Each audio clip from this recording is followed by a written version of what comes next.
Welcome to the deep dive. We're here to do what we always do, which is take this massive stack of sources, all this research, Or these expert notes. and just synthesize them, boil it all down into a clear, actionable roadmap. And today, our mission is to deliver the absolute foundational structure, the essential phrases you need for confident daily English. So if you're feeling overwhelmed by vocab lists, this deep dive is, well, it's your shortcut. It is, and we're focusing purely on utility here. And the psychological framework for success, the sources we've synthesized, they are all united by one piece of advice. Okay, what is it? It's that learning English is easy when you practice every day. Simple as that. It's that simple. Huh. And they set out this powerful methodology we want you to adopt right away. Listen, speak, and repeat. That's it. That's the engine that turns knowledge into, real-world confidence. Exactly. We're not just listing words. We're giving you the structure, the social context, the why behind the what. We've mapped this whole thing out around the natural flow of a conversation. Right. From the very first hello all the way to making requests, transactions, and paying really close attention to how politeness can change everything. So let's jump right into that starting line, because that's often the place with the highest anxiety for any learner, right? The greeting. Okay, let's unpack this. Yeah.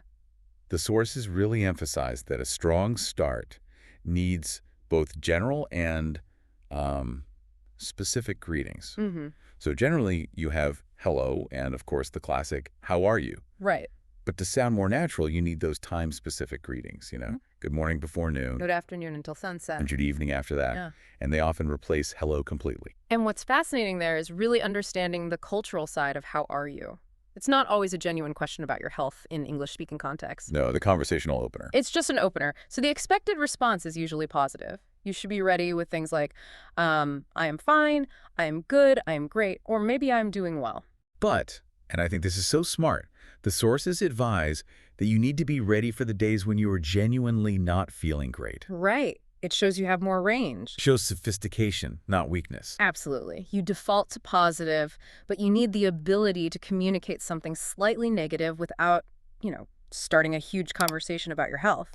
The options are perfect. I am a little tired, or I am not feeling well. They're functional powerhouses. They are. They get your state across clearly, but let you keep the interaction moving. It maintains the flow. Okay, so once the greeting and that initial check-in are done, you move right into introducing yourself. The language here is, extremely simple. Super simple. My name is Ali, or the slightly more casual, I am Ali. And since it's a two-way street, you have to pivot right back with the question. What is your name? Yes. And critically, don't just stop there. You have to follow up immediately with a polite phrase to sort of seal that positive impression. These are essential. Don't skip them. No.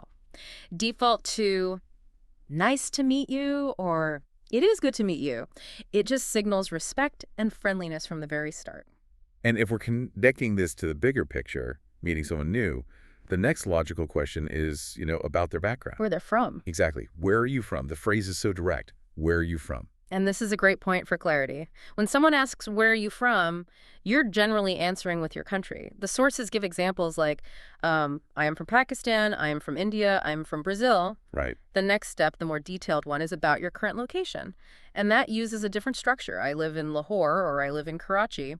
Understanding that distinction, origin versus where you live now, it adds so much precision to your small talk. That sequence right there, greeting, names, origin, location, that's the core skeleton of any simple first conversation. So now that we have the pleasantries down, we need to get practical. Communicating needs. Needs, states, and making requests. This section is all about immediate functional phrases. The simple, daily use sentences, they're immediate, they're clear. I am hungry. I am thirsty. Or, I am busy right now. They communicate a situation without needing some big explanation. And then you have the transactional phrases tied to those states. To move through the world, you need to be able to say, please wait for me. Or the universal call for help. Can you help me? And looking at pure social etiquette, the sources really, they hammer home the absolute essentials. Thank you very much. And the response, you are welcome. If you only learn 2 transactional phrases, those are the ones. What about when things go wrong? Yeah. You need a system for handling, minor mistakes. The simple pair, I am sorry, and the response, it is okay. That covers so much ground. from bumping into someone to just misunderstanding something. That's a perfect example of where we need to deepen the analysis, though. Because I am sorry is great for small things. Right, for small social errors. But if the mistake is serious, you might need something stronger. Like, I sincerely apologize for the misunderstanding, but for daily functional English, I'm sorry is, the 80-20 rule. It works most of the time. Okay, so here's where it gets really interesting for the learner. Moving from just stating a need, like I am thirsty, to making an actual request for someone to do something. Give me water. Right. And the sources give us a standard request structure using can. So, can you please give me water, or can you please help me? That structure is functional, yes, but this raises a huge question about social dynamics. How to be polite. Exactly. How do you signal high respect, especially in, say, a formal or professional setting? The advice from the sources here is absolutely vital. You just swap can for could. That one word. That's a goldmine for you, the listener. It is. The moment you use could, as in, could you please help me, or could you please give me a moment, you're signaling something different. You're acknowledging their potential inconvenience. It makes the request so much more polite. It's a subtle shift from, are you able to do this, to would you be willing to do this for me? That nuance. I mean, that's the difference between sounding like a beginner and sounding like a confident, respectful speaker. It's the highest value takeaway in this whole section. All right, let's shift gears. Let's apply these skills to a really common context. Shopping. At a market, in a mall, yeah, the language is very efficient here. So the first thing is asking about cost. The sources give us the classic, direct phrase, how much is this? Simple enough. And once you have the price, your response dictates what happens next. If it's too high, you say it cleanly, it is too expensive. Which opens the door for, maybe a negotiation. Or it just lets you walk away politely. And let's be honest, everyone's looking for a deal. So the phrase to ask for that is direct. Do you have a discount? You could also ask, is there any sale? But discount is more universally understood. It keeps it simple. And before you buy something, especially clothes, you need permission to try it. Can I try it? Straightforward. So after all those questions, we get to the decision phase. This is where you have to state your preference very clearly. Simple, binary language. I like it. Or, I do not like it. You don't have to explain why. Clarity is the goal. And then the final defining statement of intent. You say exactly what you're going to do. Zero ambiguity. I will buy it. Or I will not buy it. That transactional clarity saves everyone time. And remember, politeness still matters, even when you're giving someone money. Every good transaction should close with that acknowledgement. And with, thank you for your help. It just completes the social cycle respectfully. Okay, moving on to another unique environment. Talking on the phone. This requires a very specific, simple set of phrases because you lose all the visual cues. Right. No smile, no body language, just sound. So clarity and efficiency are everything. And it's fascinating how the sources immediately prioritize troubleshooting the connection. Because it fails so often. Exactly. So you start the call and immediately confirm. Hello, can you hear me? And the positive response is just as simple. Yes, I can hear you. But then problems come up. You have to communicate the problem clearly. Sorry, the signal is weak. Right. That gives the other person context for why you might be misunderstanding them and if they're talking too fast.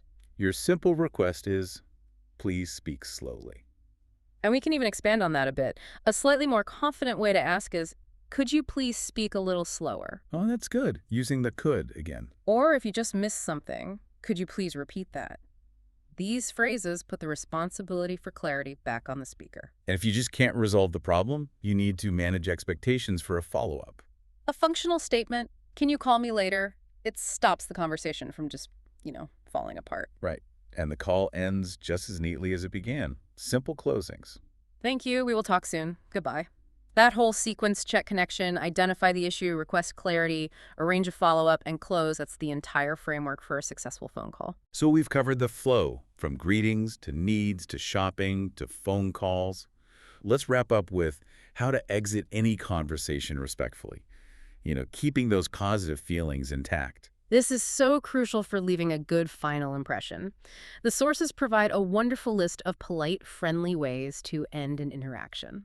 Tell us the list. This gives the listener great options. Okay, so you can use, it was nice talking to you, which is perfect for a first meeting. Or you can shift to more future-oriented phrases like, have a good day, take care. Or the one that commits to a future interaction, See you soon.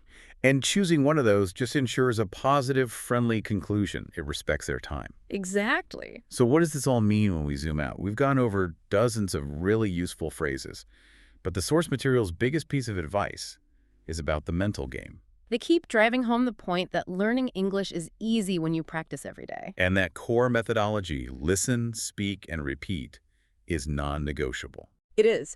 But the most important behavioral advice, I think, is the one that addresses anxiety head on. Do not worry about mistakes. This is where so many learners just stop. I love that they normalize errors. They give you positive affirmation. Making mistakes is normal. The message is just so clear. The more you speak, the better you become. You're building muscle memory. You are. And ultimately, they connect this practice directly to what you want. Confidence comes from practice.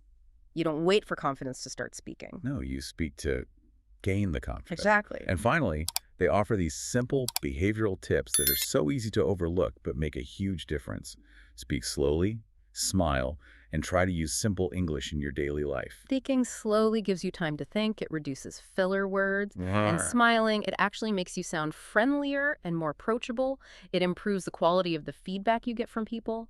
It's all about making the language functional, right? Right. Connecting these basic structures we covered, greetings, the can and could thing, the transactional phrases, to the real world, even if you do it imperfectly at first. Especially if you do it imperfectly. Absolutely.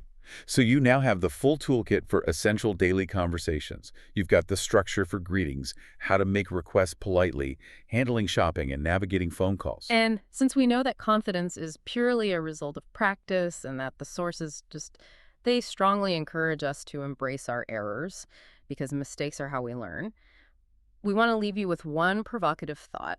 Right. Think about the one error you're most afraid of making right now. What is the most common mistake you're willing to make today to ensure future confidence? Go make that mistake, because that is the fastest path to getting better. That's a powerful challenge. Thank you for joining us for this deep dive into essential English communication. We hope this roadmap helps you speak confidently starting right now.